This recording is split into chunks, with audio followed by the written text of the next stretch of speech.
एक समय की बात है। रामू नाम का एक लड़का एक छोटे से गांव में रहता था। वह बहुत सीधा साधा और जिज्ञासु स्वभाव का था। उसे नई नई चीजें देखने और जानने का बहुत शौक था। एक दिन गांव में खबर फैली कि पास के शहर में बहुत बड़ा मेला लगा हुआ है। लोग कह रहे थे कि वहां तरह तरह की दुकानें लगी हैं, नए नए सामान आए हैं, झूले लगे हैं, मिठाइयाँ हैं और दूर दूर से लोग उसे देखने आ रहे हैं। यह सुनकर रामू के मन में भी मेले को देखने की इच्छा जागी।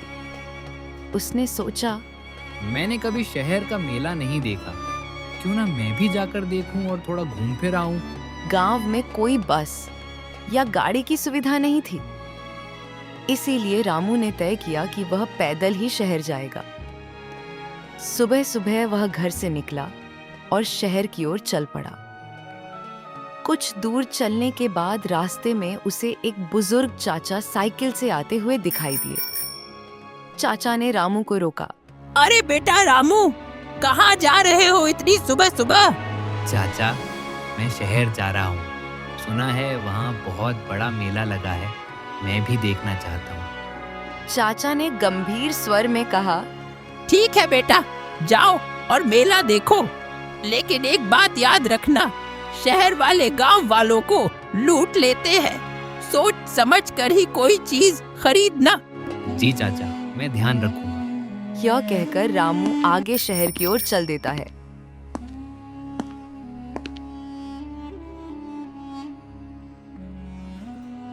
काफी देर पैदल चलने के बाद आखिरकार उसे मेले का बड़ा सा दरवाजा दिखाई दिया।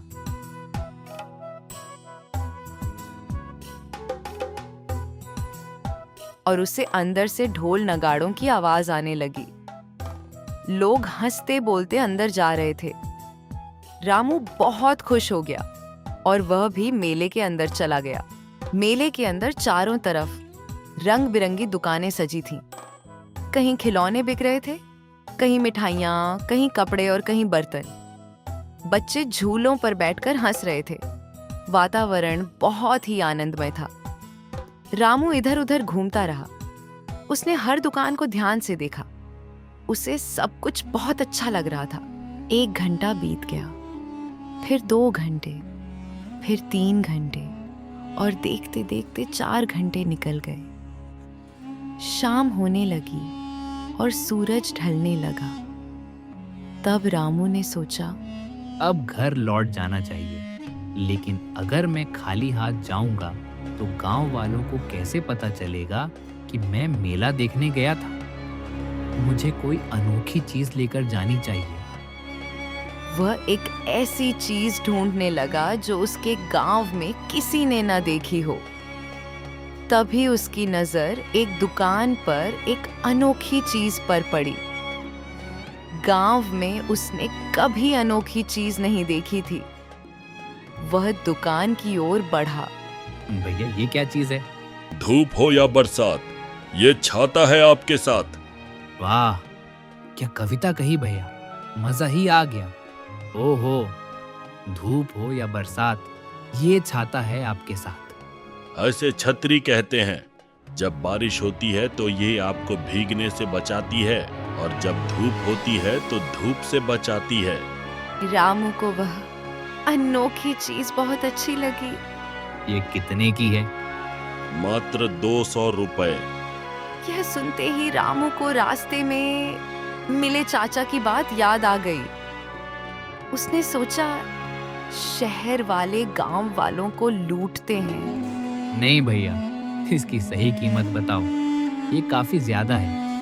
अच्छा ठीक है, 150 रुपये दे दीजिए। रामू सोच में पड़ गया। पहले 200, अब 150, जरूर और कम की होगी। नहीं, यह भी सही कीमत नहीं है। अच्छा 100 ही दे दो। नहीं नहीं, यह भी ज्यादा है। दुकानदार थोड़ा परेशान होकर बोला, चलो 50 रुपये दे दो। ये 50 की भी नहीं है। अब दुकानदार का धैर्य टूटने लगा। अच्छा 30 रुपये दे दो, इसकी इतनी ही कीमत है। नहीं, ये 30 की भी नहीं है। दुकानदार गुस्से में आ गया। अरे भाई, ले जाओ इसे मुफ्त में, मेरा दिमाग मत खराब करो। रामू यह सुनकर बहुत खुश हो गया। सोचने लगा, मुफ्त में मिल रही है।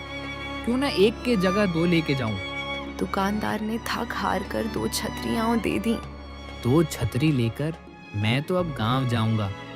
धूप हो या बरसात, ये छाता है आपके साथ। मतलब क्या अनोखी चीज ले ली, और वह भी मुफ्त में। रामू खुशी खुशी गांव की ओर चल पड़ा।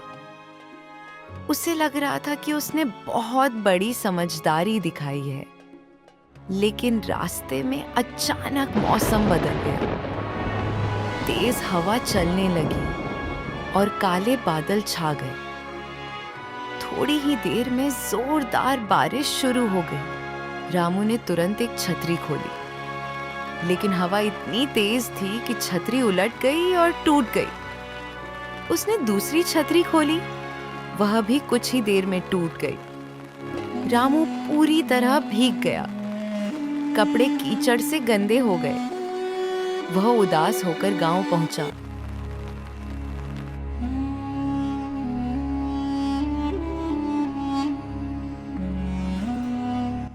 गांव वालों ने पूछा, रामू, मेला कैसा था? क्या लाए? रामू ने टूटी हुई छतरियां दिखाई। सब लोग हंसने लगे। तभी वही चाचा वहां आ गए। क्या हुआ बेटा? तब रामू ने सारी बात बताई। जब मेला घूमने शहर गया था और घूमकर वापस आ ही रहा था, तब सोचा क्यों ना कुछ अनोखी चीज खरीद लूं। तब मैंने ये अनोखी चीज छाता लिया, जो कि 200 रुपए का था। फिर दुकानदार से मोल भाव करके उससे मुफ्त में ही ले लिया। बेटा, इतना भी शक नहीं करना चाहिए। समझदारी का मतलब सही फैसला करना होता है। रामू को अपनी गलती समझ में आ गई। अब मैं बिना सोचे समझे किसी पर शक नहीं करूंगा और सही दाम देकर चीज खरीदूंगा। उस दिन के बाद रामू पहले से ज्यादा समझदार हो गया। अगर आपको रामू की कहानी पसंद आई तो ऐसी और मजेदार कहानियों के लिए चैनल को सब्सक्राइब जरूर करें।